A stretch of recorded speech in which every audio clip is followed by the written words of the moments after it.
Bismillahirrahmanirrahim. Perkenalkan, nama saya Leon Allen, NIM 19112907.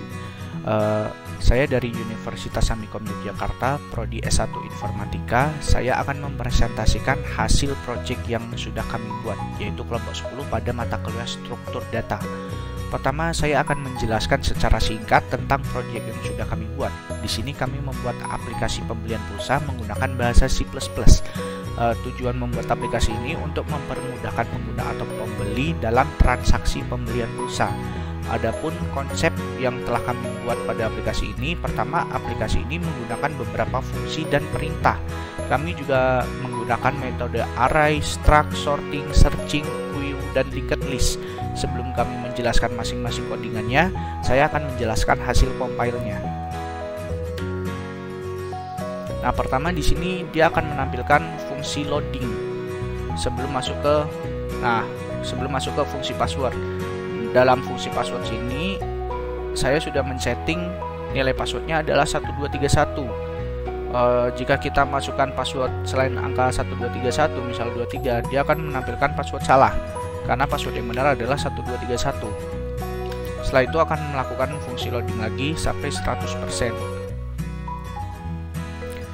Nah, pada tampilan menu utama terdapat berbagai menu ya. Ada beli pulsa, daftar pembeli, kirim pulsa, riwayat pengiriman, pembatalan pembelian, dan exit. Pertama saya akan menjelaskan beli pulsa dulu. Nah, dalam pembelian pulsa terdapat penginputan nama, nomor HP, dan jumlah pulsa yang ingin dibeli. Misal saya akan menginputkan nama Leon, nomor HP 081 sekian-sekian, jumlah pulsa 10.000. Nah, di sini akan muncul perintah tekan 1 untuk menambah pembelian. Jika tidak ingin menambah pembelian, tekan angka selain 1. Misal kita akan menambah pembelian. Input data yang kedua adalah Asep, nomor HP 085 sekian-sekian, jumlah pulsa 20.000. Tekan 1 untuk menambah pembelian. Kita tidak ingin menambah pembelian lagi, maka kita tekan 0. Ingin kembali ke menu, tekan yes atau Y. Nah, pada menu kedua, daftar pembeli, dia akan menampilkan daftar pembelinya dengan jumlah antrian 2 sesuai yang sudah kita inputkan pada pembelian pulsa tadi. Setelah itu ketikkan Y untuk kembali ke menu utama. Lalu pada menu kirim pulsa, pada menu kirim pulsa di sini dia akan memunculkan notif pulsa berhasil dikirim ke Leon. Kenapa? Karena pada menu kirim pulsa ini kami menggunakan metode search untuk mencari data yang pertama kali diinputkan. Setelah data tersebut ketemu, maka data tersebut akan terhapus dari daftar pembeli. Data yang telah terhapus tadi akan berpindah pada menu riwayat pengiriman. Nah, data yang pertama kali kita inputkan adalah data Leon ya tadi. Kita melakukan pencarian berdasarkan nama. Data Leon sudah tidak ada di daftar pembeli. Kemana data Leon itu pergi? Dia pergi ke riwayat pengiriman. Nah, dia akan masuk ke sini. Itu artinya pulsa dari Leon itu udah berhasil dikirim. Sedangkan pulsa dari Asep ini dia belum dikirim. Nah, untuk pembatalan pembelian itu syaratnya jika di daftar pembeli itu belum melakukan proses kirim pulsa, maka dia bisa melakukan pembatalan pembelian. Jika misal dari daftar pembeli tadi misal ada nama Leon dan dia ingin membatal pembelian, dia tidak bisa karena dia sudah masuk ke riwayat pengiriman. Itu artinya sistem tidak bisa direfund, uang tidak bisa kembali. Jika kita ingin membatalkan pembelian, yang akan dihapus datanya adalah data nama Asep ini, karena data nama Leon sudah berhasil diproses. Misal pembatalan pembelian, nah Asep tidak jadi membeli. Nah, kurang lebihnya itu saja simulasi dari compile yang sudah kami buat. Lebih detailnya kami akan menjelaskan codingannya. Jadi tonton terus dan jangan lupa subscribe ya guys. Dan jika video ini bermanfaat, bisa juga di-share ke teman-temannya. Oke, jangan lama-lama lagi ya. Langsung saja kita akan bahas codingannya. Nah, pada codingan yang baris 1 sampai 6 ini terdapat library atau header ya. Include IOStream ini digunakan untuk standar input-output operasi yang mencakup cout, sin, dan NL, atau yang lainnya juga bisa. Include bits/stdc++. Ini untuk membaca dari fungsi setw, fungsi malloc, fungsi str copy, dan sebagainya. Kalau library, std library, ini dia untuk operasi pembanding atau operasi konversi. Kalau include conio itu dia digunakan untuk menampilkan hasil antarmuka seperti gauge atau clear screen gitu. Kalau define true 1, define false 0, dia mendefinisikan jika satu nilainya true, jika nilai 1 maka true, jika 0 maka false. Nah, using namespace std ini digunakan untuk namespace tersebut tidak dibuat ulang, jadi untuk mempermudahkan kita dalam coding. Ini udah bawaan dari C++ nya. Selanjutnya saya akan menjelaskan fungsi loading. Dalam fungsi loading ini saya menggunakan tipe data integer variabel A dan C dan melakukan perulangan. A sama dengan 1, A kurang sama dengan 100, maka A akan bertambah. Dia akan menampilkan outputan loading dan memasukkan nilai A tersebut. Dia akan memulai dari 1 sampai 100 dan ditutupi dengan persen. Selanjutnya saya akan menjelaskan fungsi password. Nah, fungsi password di sini saya menggunakan tipe data integer juga, variabelnya x sama i. Untuk yang i, variabel i saya gunakan untuk perulangan. I sama dengan 1, i kurang dari sama dengan 5, maka i bertambah. Nah, di sini akan memunculkan masukan password dan kita memasukkan x. X ini untuk masukkan passwordnya ya. Nah, jika nilai x ini 1231, maka program akan dijalankan. Jika passwordnya itu benar 1231, dia akan dijalankan.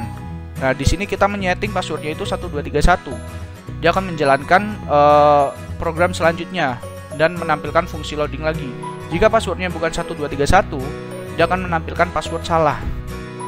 Selanjutnya tipe devchar, tipe info. Nah, ini tuh sebagai nama alias ya. Kita membuat kita menggunakan tipe dev itu untuk membuat nama alias dari variabel.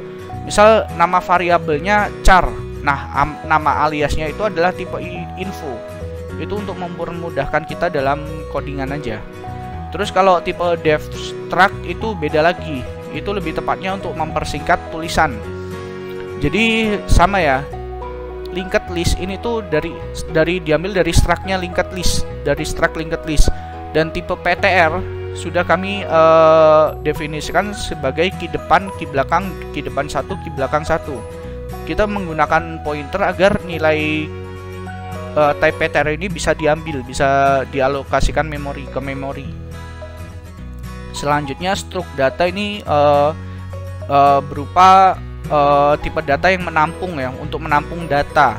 Sedangkan struct simpan ini untuk menampung riwayat.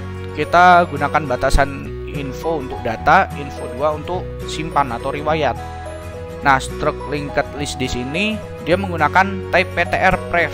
Jika type PTR-nya itu misal key depan pref, type PTR-nya key depan next, dia akan menjalankan langsung.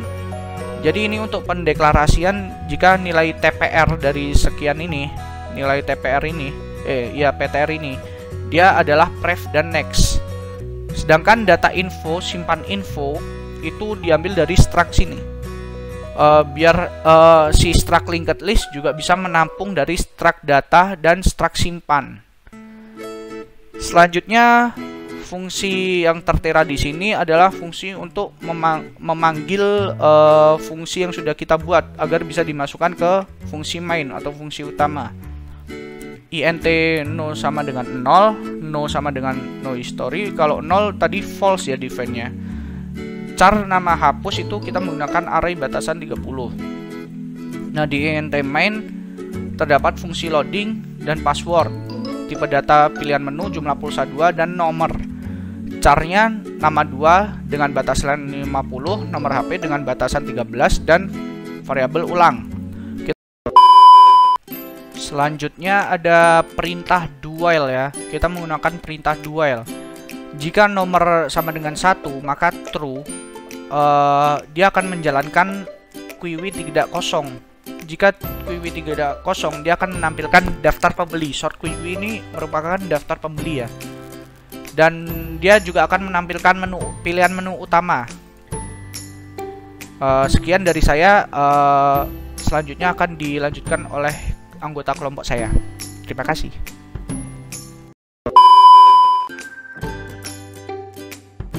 Perkenalkan, nama saya Ebri Hartako. NIM saya 19112895.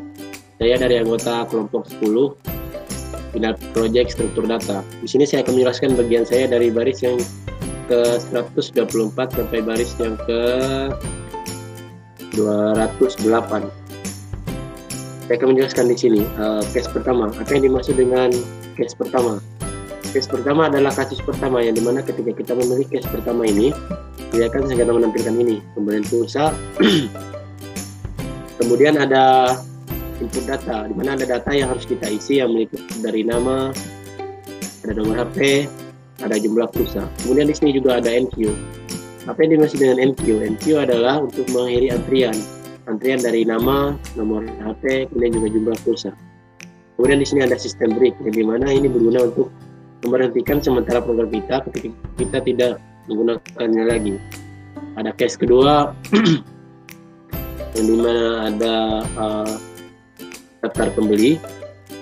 Jika kita memilih ini, tapi kita tidak menginputkan nama kita atau data kita di case pertama, dia akan segera menampilkan else, yang dimana tidak ada pembelian. Kemudian ada case ketiga, kirim pulsa.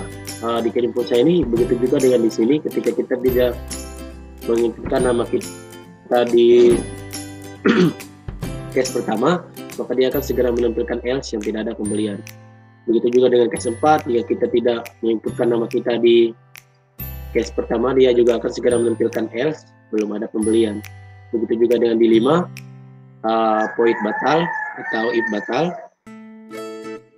Di sini juga jika kita tidak menginputkan nama kita di case pertama, dia juga akan segera menampilkan else, belum ada pembelian. Kemudian ada case 6, exit. Ini berguna untuk mengeluarkan kita dari pilihan 1 sampai 6 tadi. Ada break juga untuk memberhentikan program kita sementara jika kita tidak menggunakannya lagi. Sekian dari saya, terima kasih. Perkenalkan, nama saya Laude Muhammad Ramadhani. NIM saya 19112912, kelas Informatika 05. Di sini saya akan menjelaskan baris 226 sampai baris 245. Kita langsung saja. Nah, di sini ada void buat queue. Ke depan sama dengan ring list. Ring list ini adalah struktur yang berupa elemen di mana elemennya berkaitan dengan elemen lainnya. Lanjut, ke depan sama dengan kosong. Ke belakang sama dengan ke depan, dan di bawahnya ada riwayat. Nah, di sini ke depan 1 sama dengan ring list, malloc size of dan ring list. Nah, di sini malloc size of adalah yang menentukan ukuran kalimat berdasarkan tipe Q. Dan di bawahnya lagi ke depan 1 sama dengan kosong, dan di bawahnya lagi ke belakang 1 sama dengan ke depan. Oke, kita lanjut. Nah, di sini ada integer Q kosong. Nah, di sini kita menggunakan kondisi if else. Jika ke depan 0, maka akan menjalankan body return. Jika false, maka dia akan ke else. Terima kasih. Oke, selanjutnya saya akan menjelaskan bagian fungsi NQ. Dalam fungsi NQ ini terdapat dua tipe data, yaitu karakter dan integer. Tipe data karakter dia menampung nama 2, nomor HP 2, sedangkan tipe data integer dia menampung jumlah pulsa 2. Di sini dideklarasikan tipe pointer NB. Nah, variabel NB ini tuh sebagai variabel bantu istilahnya. Jadi tipe PTR NB sama dengan linked list. Ini alamat dari linked listnya ya, struct linked list. Itu sama dengan malloc size of linked list. Itu artinya dia akan memanggil, berarti dia akan memastikan pointer linked list itu bisa digunakan di fungsi ini. Sedangkan star copy atau str copy itu gunanya untuk memanggil info nomor HP dan nomor HP 2. Bawahnya untuk memanggil info nama dan nama 2. Sedangkan NB info jumlah pulsa sama dengan jumlah pulsa 2 itu untuk mendefinisikan jika nilai jumlah pulsa adalah jumlah pulsa 2. Itu untuk mendeklarasikan nilai jumlah pulsa sama dengan jumlah pulsa 2. Jumlah pulsa di sini untuk inputan data, jumlah pulsa 2 di sini untuk riwayat. Selanjutnya ada perintah if else. Jika key depan bernilai 0 atau tidak bernilai, key depan adalah NB. Key depan akan memanggil fungsi ini, melampirkan fungsi ini yang NB. Sedangkan jika tidak, jika key depan bernilai tidak nul, key belakang next dia akan bernilai NB. Jadi saling berkaitan. Jika key depan bernilai nul, dia akan bernilai NB key depannya. Jika tidak, key belakang yang bernilai NB. Terus dideklarasikan lagi sebagai key belakang sama dengan NB, key belakang next adalah nul. Baik, perkenalkan, nama saya Maria Dominika da Costa Balela dari kelas Informatika 05, NIM saya 19112924. Saya akan menjelaskan proyek kami dan saya akan memberi penjelasan pada baris 265 sampai 314. Oke, saya mulai saja. Yang pertama, pada pengiriman pulsa kami menggunakan fungsi void. Di mana fungsi void itu merupakan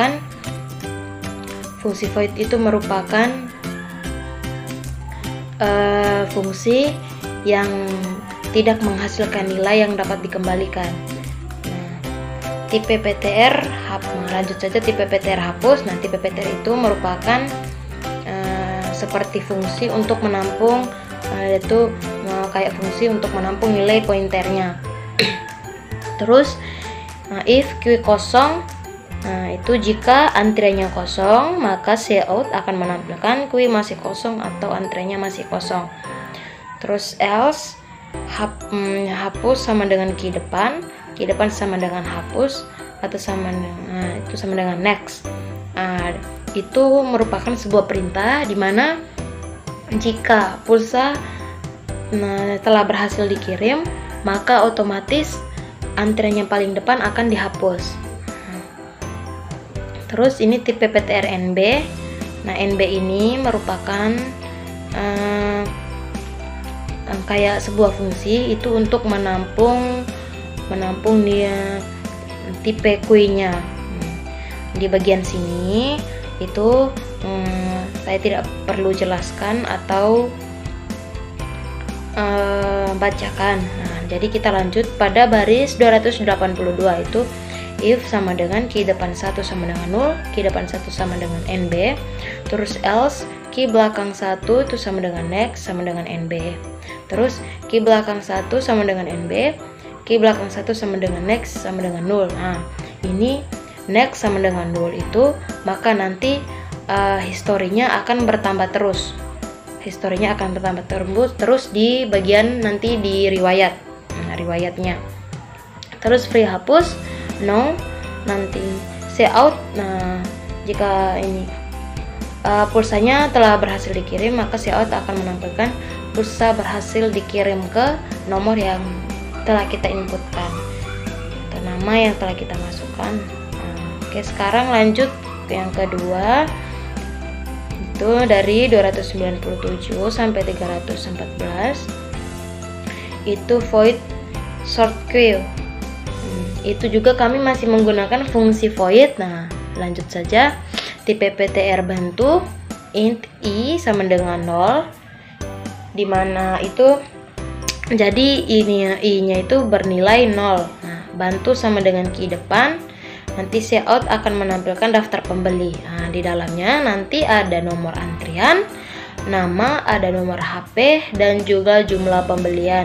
Artinya pulsa yang mau dibeli. Nah, di sini ada set W. Nah, set itu tuh merupakan memberi jarak. Dia memberi jarak dari setiap inputan. Terus nilai yang ada di dalam kurung ini itu itu arti yang jaraknya. Ini adalah jaraknya dari setiap inputan tadi. Nah, ini nilai-nilainya. Itu dari 4, 10, 20, 30 dan seterusnya. Lanjut saja. Lanjut sampai di 310 itu while. Nanti si out akan menampilkan jumlah antrenya. Nah, dan berapapun antrenya nanti akan ditampilkan di sini. Oke, mungkin hanya itu saja yang dapat saya jelaskan. Kurang dan lebihnya saya mohon maaf. Terima kasih.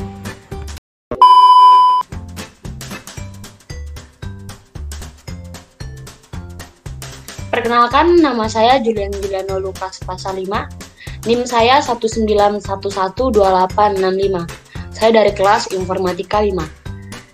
Di sini saya akan menjelaskan tentang void cetak view riwayat.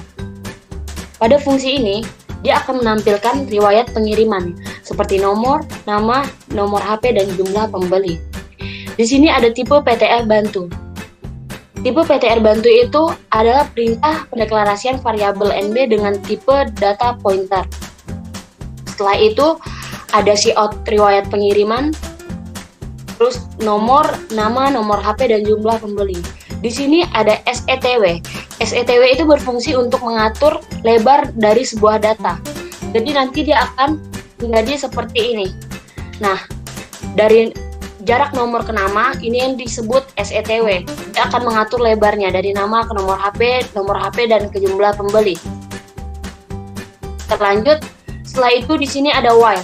While itu gunanya untuk mengulang yang telah diketahui jumlahnya. Baiklah, kita akan lanjut ke void batal. Pada fungsi ini gunanya untuk menghapus. Di sini ada tipe PTR hapus. Ini adalah perintah. Dan di dalam fungsi ini ada if else. Jika kosong, maka dia akan menjalankan body yang ini, yaitu Q masih kosong. Ketika false, dia akan else. Di dalam else juga terdapat if else, yang dimana if yaitu hapus sama dengan key depan. Setelah itu dia akan free hapus.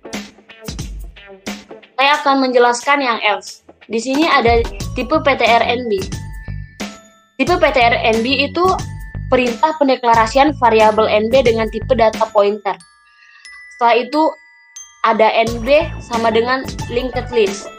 Linked list itu adalah struktur yang berguna yang berupa elemen di mana setiap elemen berkaitan satu sama yang lainnya. Setelah itu ada strcpy. Itu fungsinya untuk mengcopy sebuah string ke dalam string lain. Di sini juga ada nbinfo. nbinfo ini adalah info dari nb sama dengan ib. Jadi info jumlah pulsa itu sama dengan yang di ujungnya, yaitu info jumlah pulsa. Terima kasih.